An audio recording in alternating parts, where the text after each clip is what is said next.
Hey guys, Tom with Throwing Wrenches. Welcome back to another episode. And it's good news, right? We got Declan's car running, my car's running, although it's pretty much the end of the season. So I would love nothing better than to just work on these two cars. Nothing would make me happier. But unfortunately, that is not the real world, and you guys know this too if you're working on your own cars. Sometimes the daily driver needs attention. Now, here's the story that we're working with today, and it actually does relate to the Camaro, sort of. Now, a bunch of people asked us from the beginning, do you plan on Declan driving that IROC all the way through the winter in New England? And initially, when we first got the car, unfortunately, the answer was, yeah, that's kind of what we're expecting to do. Fortunately, over the summer, we had a great turn of events. Dana, my oldest, got her own car, and the car that she was using, well, she's not using it anymore, so it's open. And that means we're going to be able to get Declan to drive it. But it needs a little bit of attention, a little bit of love before we can get it started. So let me take you over and show you what that car is. So this car in question is a 2012 Nissan Rogue. We got this for Dana as her first car several years ago, and it ran her great getting her back and forth to school. But when it came time for her to go to college, the drive was a little bit further, a little bit more punishing. She was starting to hate it on a car, and quite frankly, it needs a little bit of love to get it back up to spec. This is never going to be a perfect car. It's never going to be anything that anybody wishes was their daily driver, but you know what? For the winter time, to get Declan back and forth to school without sacrificing the IROC, this is going to work just fine. So let me take you around it and show you what we're worried about and what we got to do. Well, she's kind of rough, and that's okay. It's just going to be a driver. Got a flat tire. No big deal. I have an air pump. We're going to fill that back up. That tire has been dodgy pretty much since day one. I'm not exactly sure what's going on with it, but quite frankly, as I look at the treads on these things, there's a little bit more life in here, but not a lot. So it's probably time to replace these. Inside, it's more or less okay, although dirty. You know, I don't know why those are there. But right now, battery is dead. We're getting no dome light on. It has been sitting here parked for a while. So we're going to have to get it jumped, get it running again, and then I can show you what's going on that is the real core of our issue. So here's our trick, outside of the fact that we don't really have any gas. We've got ABS and brake lights on. The seat belt is, well, that's just me. We know why the tire is under. We got a flat tire going on. And then we have the traction control light. So I have gone through some stuff here to try to fix these, but these lights remain on, and I don't think I'm going to be able to get an inspection sticker for this car if I can't get those lights to turn off. They're safety issues, and this car still needs to pass a full inspection, not just safety. So that's what we got to figure out. What I need for this to make this work, unfortunately, is an expensive scan tool, one that's actually going to be able to talk to ABS. I don't have that. I have the cheapy little Walmart thing that I bought like 10 years ago that basically only reads the most flamboyant and urgent of codes, and then just gives you a number that you got to look up. So I'm a little stuck, but I think I have a solution for that. No, I don't have an expensive scan tool, but thankfully the guys from XTool reached out to me and they sent me this.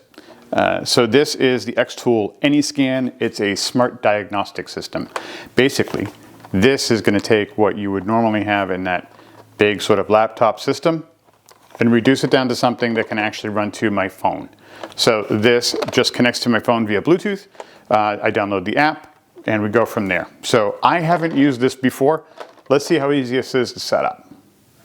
Okay, so I've got my phone here and we've got the XTool. The first thing I like is that there are info tags on here for instructions and for getting the actual app from the store. So we are going to just scan this, bring it up to the App Store, XTool AnyScan, and yeah, we'll get it.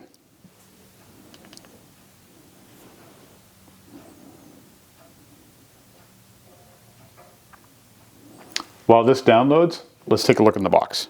So pretty simple piece, simple unit, not much to it.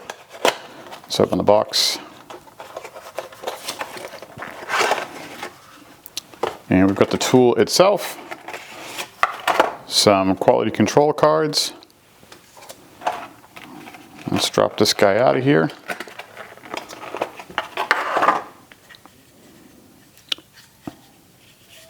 And in doing that, it looks like we are ready already for for this. So let's open it up.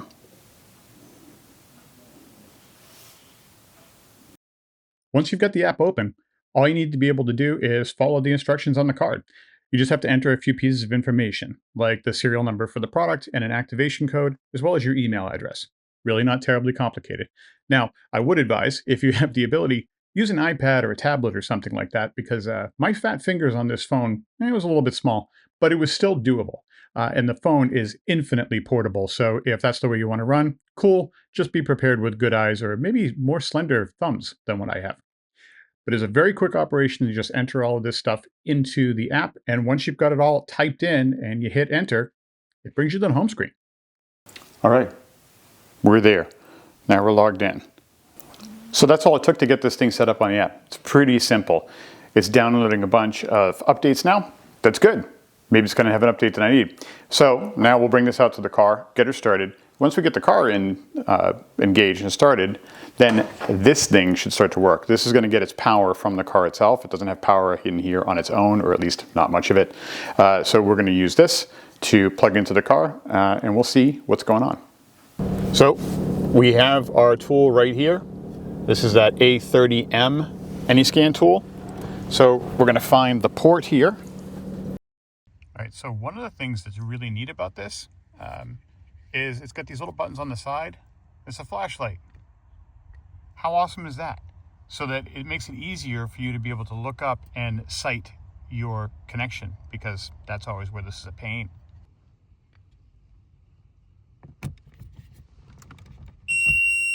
Perfect. We've plugged the reader into the OBD2 port. Now we'll go into the app and we'll open Bluetooth settings, and we should see our unit pop up here. Okay, so we went into the Bluetooth setting menu and grabbed it, but there she is, she's connected. So now we can go back and we will run the auto scan. And we're going to select Nissan because that's what we're rolling with. Yep, we're in USA. Okay, and we'll run an automatic scan, which is just basically going to run a scan on everything. It's going to look at all the stuff that's going on here. It takes a minute, but this does run 14 different scans on this car. 14 different systems that it's scanning through to check for errors on, and then it gives you a report back of the features that are working and the features that aren't. Well, so no kidding, man, this is a lot, and I am pretty impressed with this. Transmission control module, that's a concern. Anti-lock brakes is now down to just the right front brake sensor. Okay, so we're going to save this report.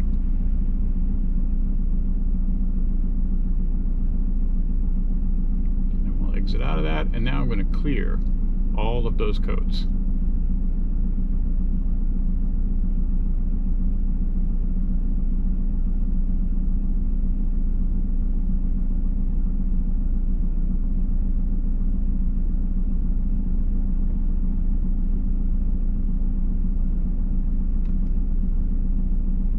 That's it, all cleared.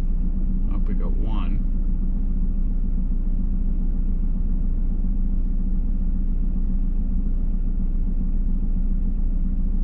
That transmission one won't clear. That's interesting. All right, we're gonna figure out why that is later, but the rest of them have cleared. And if you now look at the dash, we're running a clear dash except for my seatbelt. So now it's time to go off and get some gas for this thing and see how it goes. Now, to bring you up to speed, I have done some work on this car. We did a bunch of little work on this car. Nothing major, but one of the things that I did do is replace all 4 of the ABS sensors on the wheels of this car. Now, those ABS sensors are just little sticks that slide into the wheel hub, and they read the little geared tone ring that turns on a regular basis, and they basically understand how fast the wheel is traveling, where the wheel is. That's what helps you figure out, is your wheel spinning? Is it spinning at the right rate? And is it actually hanging up or stopping when you're trying to brake? Did you lock it up? So that's what's running both the ABS and the traction control. So the traction control needs to see it to understand how fast the wheels are spinning so that it can apply power to the right wheels, and the ABS sensor needs to know if any of those wheels are locking up while the brake is being depressed. I replaced all of those sensors, and for like a hot minute all the lights went out. But I did not have this tool, so I wasn't able to actually clear the codes. So what I'm going to do first before I do anything is clear the codes. Then we're going to go and give this thing a drive. We'll go and get some gas.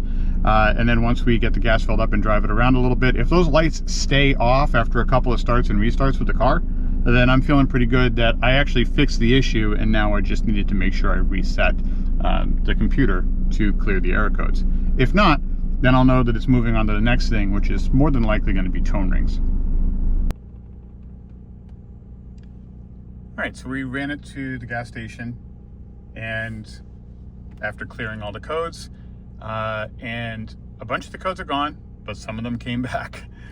So as we look at these, we've still got the engine is still telling us the ABS is off, or there's something wrong with it. We've only got the right front sensor now giving us trouble, and we have this transmission control module code.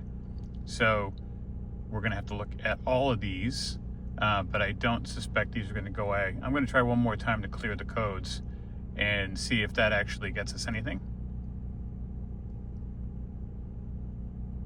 All right, everything's cleared.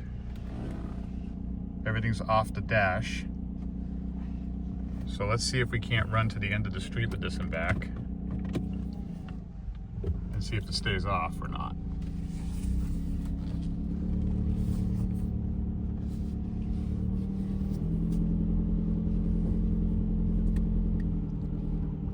Last time it came on like at the end of the driveway, so let's see what it does here.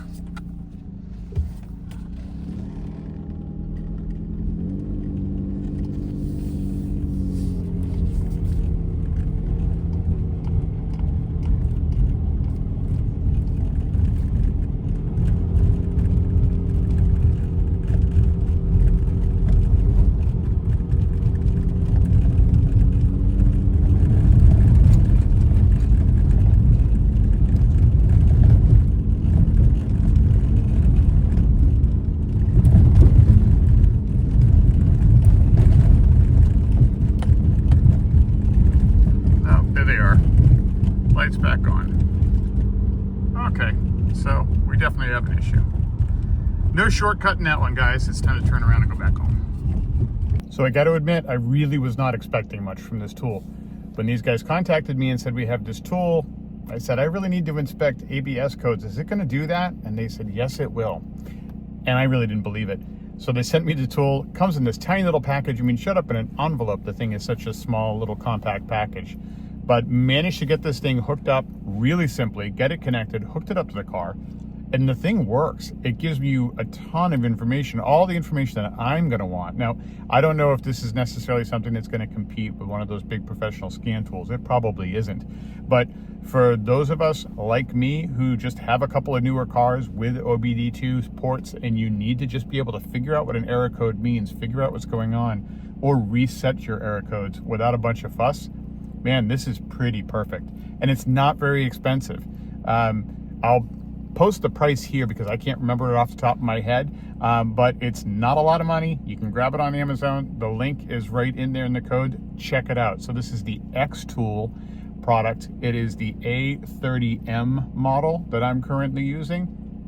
You do need to have a phone or a tablet. I hooked mine up to the tablet because then I don't need my spectacles to read it, which was perfect.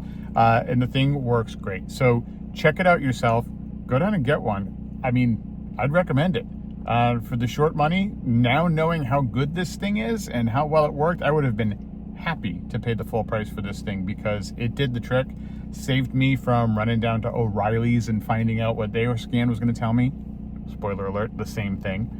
And now I can use it again. You know, we've got 3 other cars in the driveway besides this one that have OBD2 sensors and ports in them. And so there's no doubt that I will be using this on those cars in the future. It's reality, right? Cars throw codes and you need to figure out what's going on with it. So I'm really happy to have this and really happy to be able to recommend it to you guys. So check it out, XTool A30M. The rest of the work on the Nissan's going to have to wait. It looks like I'm going to have to inspect the tone ring on the passenger side front, but it's a little chilly out. I want to be able to pull that into the garage to do it, and quite frankly, the garage is full. So that'll wait for another day, but that's okay. I got to yank the battery out of that thing and put it on the charger anyway. It's pretty dead. So I'm going to move on to the Camaro and try to go after a couple of things on this that have been bugging me that need to get repaired. The first one that we're going to look at is the speedometer. So we found that the speedometer is not reading. Now I realistically think that that comes from two places.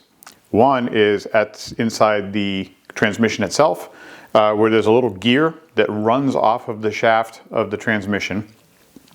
That gear spins and it holds a little square end of a cable that sits inside of a sheath, spins that cable. That other end of that cable is then connected to your dash, right up to your speedometer gauge.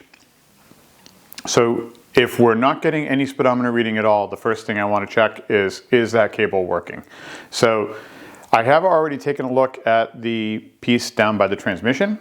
That looks like it's okay. I can't find any smoking gun there, and I haven't really disassembled all that whole thing, but I've taken a look at it. So the next thing I want to do is take a look at it from the dash. The reason that's my next step is that we found a piece that's missing. In our cleanup that we did after we got the car running, we found this part.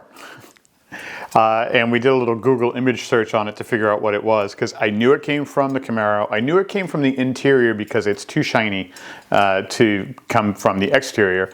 And sure enough, it's the center brace for the dash. We just forgot to put this thing back in when we had taken everything apart. So since I want to put this thing back in, it gives me the perfect opportunity to be able to take that dash cover off.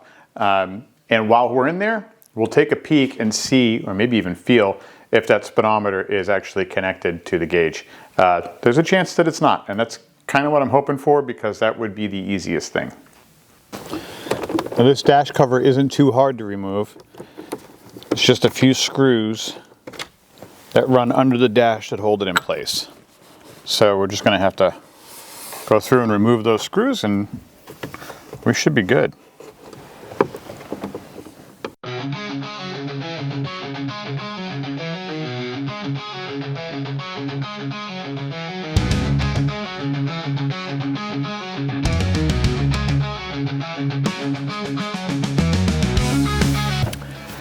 Well, I tried to get in here with a camera to show you what I found, but no go. It's a little too hard to see. So I can't get a good picture of it or a good view of it because the speaker bracket's in the way, so we're gonna take it out. But it looks to me like the spot where I should be seeing the speedometer cable all intact, it looks to me like it's off. So if that's the case, that is certainly our culprit. I am going to try to show you guys this, because that's what a good YouTuber would do. Still don't know if I'm one of those yet, but let me see if I can zoom in. There we go. All right, so there we go. We got it in focus now. So what you're seeing on the top, that's the receptacle on the back of the gauge for the speedometer. And this little piece that looks like it has green wire coming out of it, that's the socket, that's the cable itself. So it's disconnected. We got to connect it again. And I got to figure out what I got to do with this dash to make that happen. So my goal here is to try to remove as little as possible, just so I can make room to get to this thing. I don't want to take this whole dash apart. I don't want to disassemble everything. It seems like overkill for what I need to do. So what I'm attempting to do is I just loosen one of the bolts that's holding the dash on. And I think that if I can disconnect one of the vents from here, there's one bolt that holds it on. If I can disconnect that, I think I can move that vent out of the way, which should give me enough room to squeeze my arm down in there. I managed to take out the ducting that runs right behind the speedometer, right behind the gauges. Not pleasant. That was not fun to take out, but Okay, we'll work on that. Be more fun getting it back in, I'm sure. But you can see there, that is the speedometer cable, and the receiver for it is sort of just lying underneath it. So it's not connected. So that's the fix. So that's what I gotta do. I'd like to be able to show you what I'm doing, but let's be honest, I can't even see what I'm doing.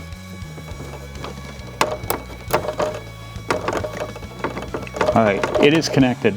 There's a little retention clip on the bottom side of it that I could actually feel snap into place. So it's now on there. I'll show you. That is what it's supposed to look like, kids. So it is now connected, snapped in place. So speedometer should now be working.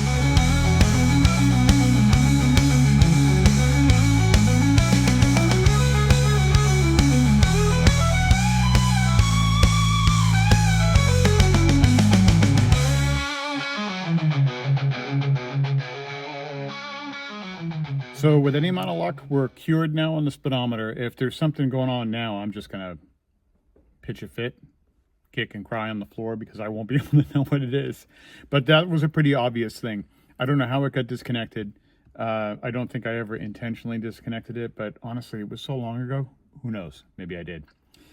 Regardless, that was the problem. No connected speedometer cable, no speedometer. And it's pretty simple rules. So now it's for the next part that's bugging me, and that is his blower motor. So we went through the hassle of making sure that we replaced the heater core. That was a messy, ugly, gross job, but we got it done. He still doesn't have a blower. So I don't know what the deal is with that. None of the circuits are blown, so none of the fuses are blown. So it's not as simple as that. The first thing I think we're gonna do is get access to his blower switches, and just make sure nothing's disconnected. You know, that's kind of the way this has been going, is we're finding when things don't work the way they're supposed to, something's disconnected. And his blower is not working in any switch position. So that tells me that may very well be what it is. So let's find out. So what I am not gonna do is go off chasing things. We're gonna actually troubleshoot this the right way with the voltage meter and the switch electronics. Now, there's two ways to do this, or two tests that really need to be done or could be done. One of them is at the blower motor, and one of them is at the switch. We're basically trying to figure out, is there power going to the blower motor? Is the switch operating correctly?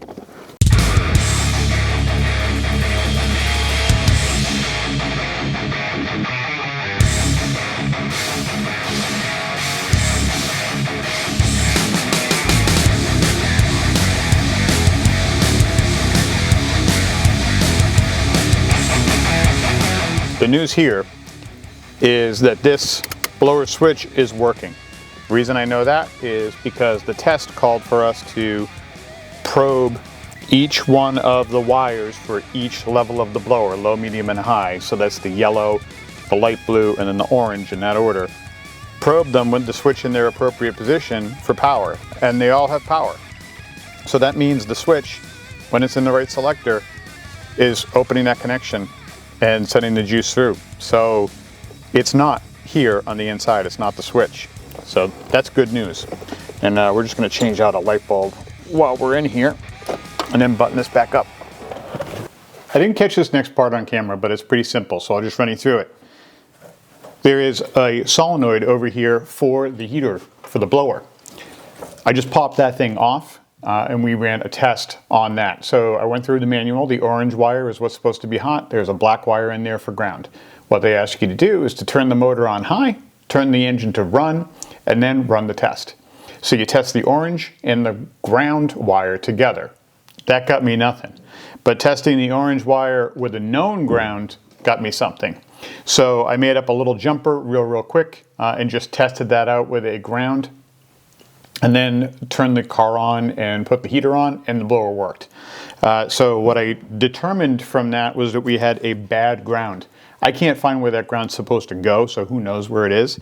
I just made a quick cut on that solenoid wire and ran to a good known ground that happens to be nearby, and now we're mint. I went through and redid my check, by the way, pulled that solenoid back off, and went and used the tester to jump from the orange power wire to the black ground wire in the solenoid, and it works. So We are good now, or we should be.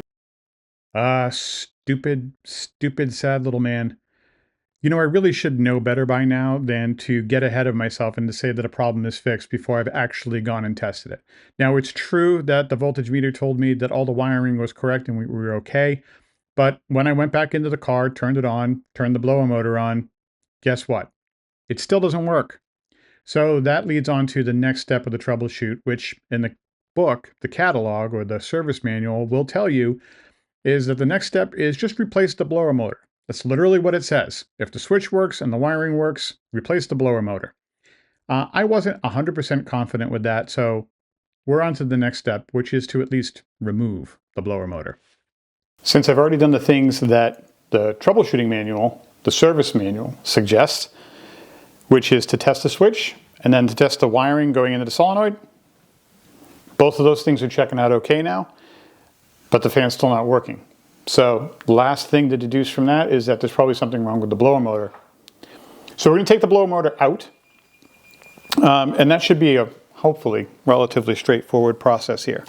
So I've tried to take out the stuff that's in the way. We've just got a ground wire here that we're going to disconnect, and then the power, and then hopefully we'll be able to just get this thing out.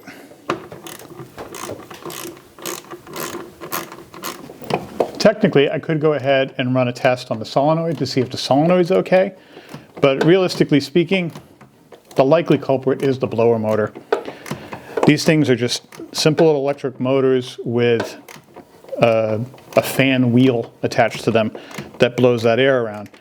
We already know we had a mouse problem in this car, right? They were making nests and living in this thing, and for whatever reason, they love blower motors. They love those little fan housings. So more than likely, when I back this thing out and take it off, I'm going to end up finding a little mouse house, maybe some carcasses, definitely some poop. And that's probably what's hanging this thing up. There's a possibility that maybe it's just actually hung up and that the motor works okay. But my guess is the whole thing's probably shot and we just have to replace it. Good news is they're pretty readily available and they're not terribly expensive. I think O'Reilly's has them for about $42 or so. I can probably get them a little cheaper if I go on to Rock Auto, but the problem with ordering the stuff online is, for something this cheap, is unless you're getting a bunch of other stuff, you get beaten up on the shipping. So most of the time it's just easier to go to O'Reilly's and grab it.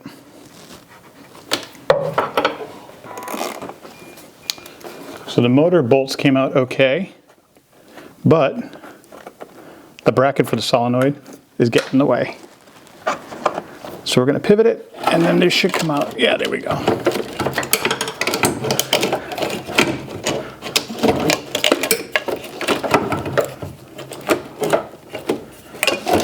And we're out of there. And surprisingly, not that gross. Color me shocked, but it's dirty, but it's not as disgusting as I would have expected. So let's get this bench tested. I've got my handy dandy little test rig here. So this is nothing but, believe it or not, a Power Wheels adapter. So if your kids have little Power Wheels trucks, you can get this adapter and you're going to run Milwaukee batteries off of it. I ordered one of these from Amazon. They were short money. I think it was less than 10 bucks. I use it as a tester.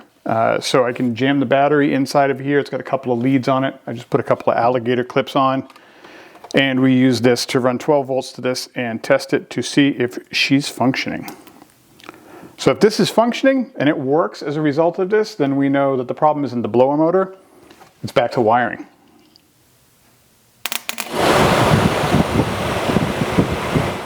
Wiring it is. Fantastic. So when I had done the initial testing on the solenoid, it indicated I had a bad ground. So I just made a quick reground, cut the wire off, ran it straight to ground.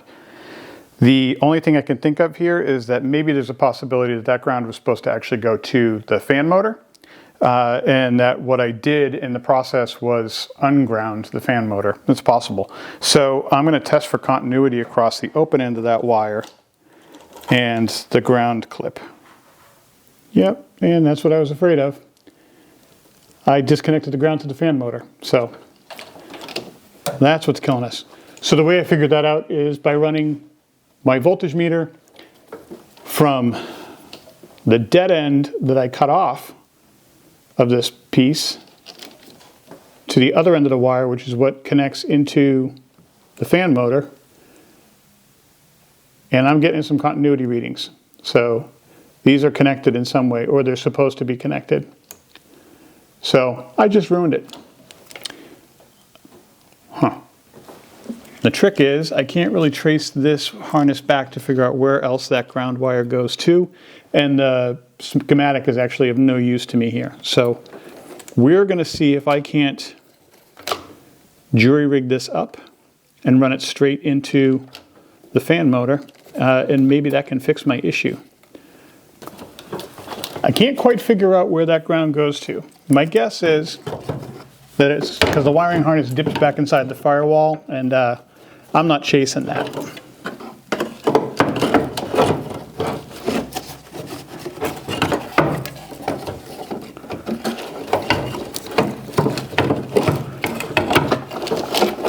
My guess is that it probably goes back to some common ground somewhere and then splits back off.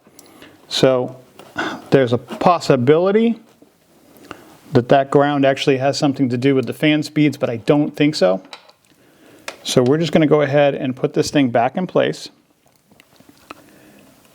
And then instead of connecting the ground wire harness to this motor, I'm just going to go ahead and jumper it. So we'll jumper that ground right to where I have the other ground. And if this thing works then I know we've got a solution.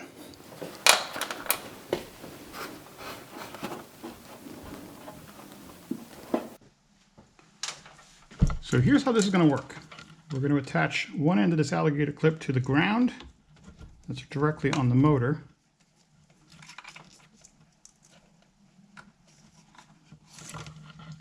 And we're going to attach the other end to the same ground that we're actually using for the solenoid for this. And what I'm going to do is turn on the motor, turn on the blower motor that is, and see if it works. All right, so sort of the moment of truth here. Turn the ignition on, but we're not going to run the car.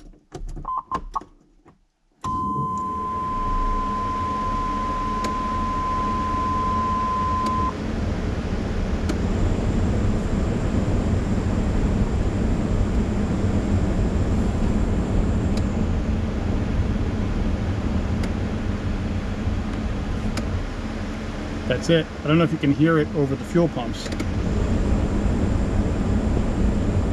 but that's air coming out of here.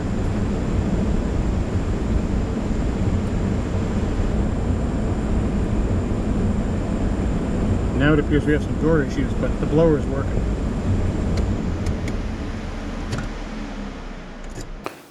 All right, so that in fact worked. The little jumper worked. All three fan motor speeds are there.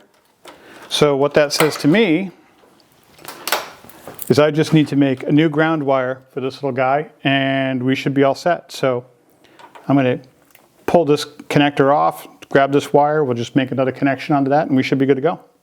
So we get it buttoned back up and the good news is it's still working. So the fix worked, our grounds are now set. So all of that problem was really just a ground. Bad news is it's only pumping defrost. So that means we've got something disconnected or broken on the duct switches. I don't know what you actually call them, but those little slider that changes the ducts around to go from vent to floor to defroster. That apparently either isn't attached or isn't working. So now I've got to investigate that, but that'll be for another day. The defrost is probably the most important thing to get working for him right now. So that's working. So we're going to call this one done for now and move on. One of the helpful things that the XTool A30M scan tool told us was that my sensor trouble is really coming from the right front. So that's helpful because it's not just telling me ABS problem. I know which wheel to narrow it down to. So the most likely culprit here, according to everything that this tells me, is the tone ring. So we're going to take this wheel off and see if we can't get some visibility to the tone ring, and then with that, be able to figure out if something's wrong with it.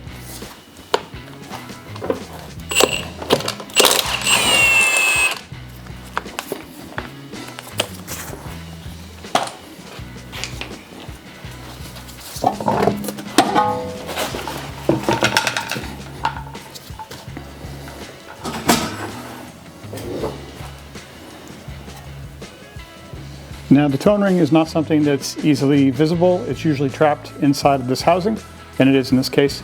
So what we want to do is remove the sensor, which I installed recently, because that at least gives us a sight line to that tone ring so we can see the teeth on it.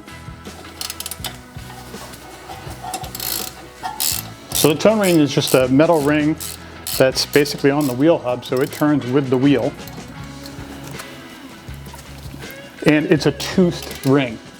And those teeth basically are the sensor, which is like a magnetic sensor, to pick up the teeth going by, which can help it read the turns. At least that's how I understand it to work. So if those teeth are missing or chipped or dirty, it can send a bad signal or prevent the right signal from being sent at all. When I took these out last time, they were so munged up and rusted in place that I actually had to drill them all out.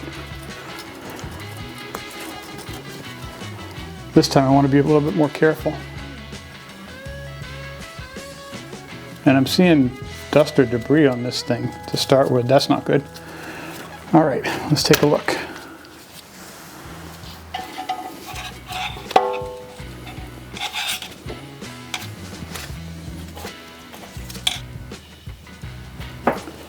Shockingly, this isn't complying. The wheel's not turning, so the caliper might be stuck a little bit.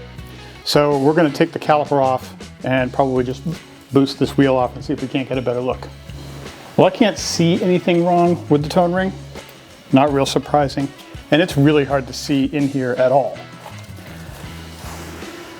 And I don't even think I can get the camera down in here for you guys to see.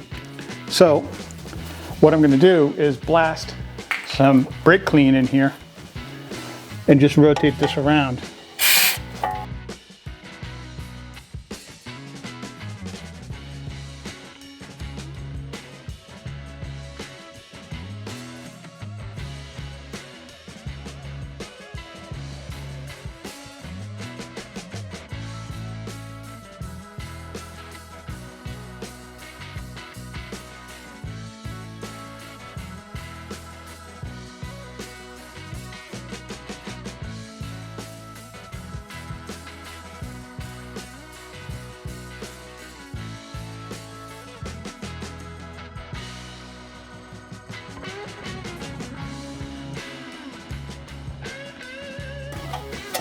And this tone ring doesn't look like it's toothed.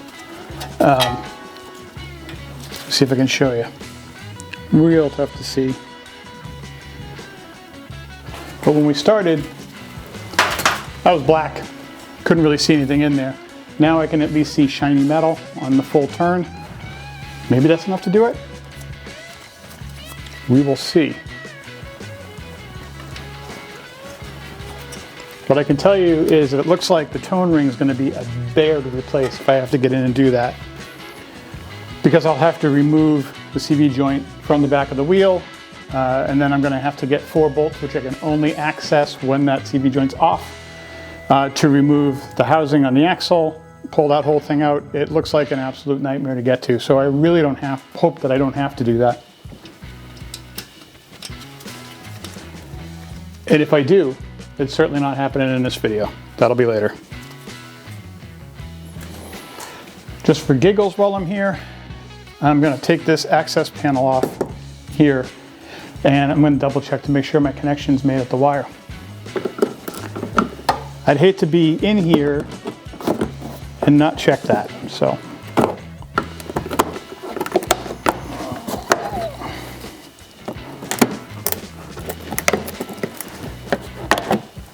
I am fairly certain I made all the connections when I installed, but who knows? Maybe it didn't snick in place and it shook loose, or maybe I got distracted when I was doing it. all these things are possible. And before I go nuts and start to talk about replacing tone rings and stuff, I at least owe it to myself to double check that.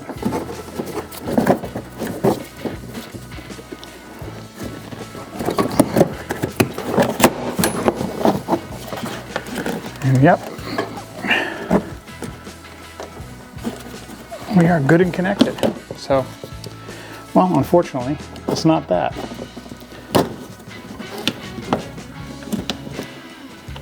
That would have been such a nice, easy fix.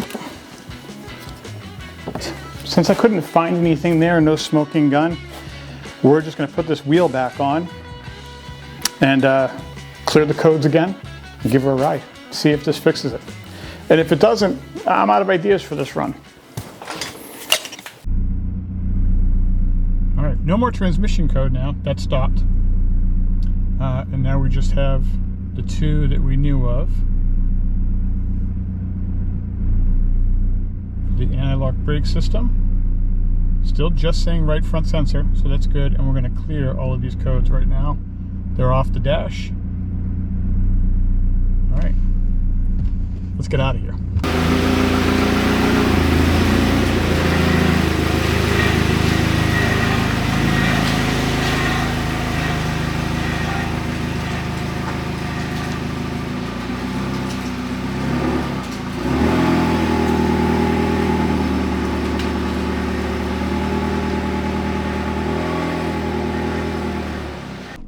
This thing feels fine. It always has, even with these codes, which is really annoying. Last time we made it to the top of my hill before the lights came on, which is, and there they are again. Back on. So that was not it. Alrighty. I'm not sure what this is. So clearly we're not going to get this fixed on this video. I've got more homework to do to figure out what's going on with this. But we will get to the bottom of it.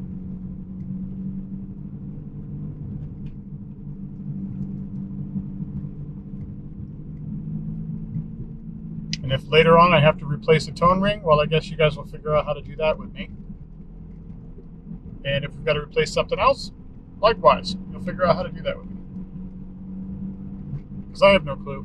I'm going to rely on YouTube to get me certified, and then I'll do it, which is how I do most crap.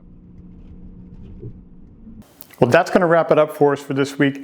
Not exactly the most thrilling thing, I know, but sometimes taking care of your own cars, taking care of the daily drivers isn't exciting and sometimes straight up disappointing.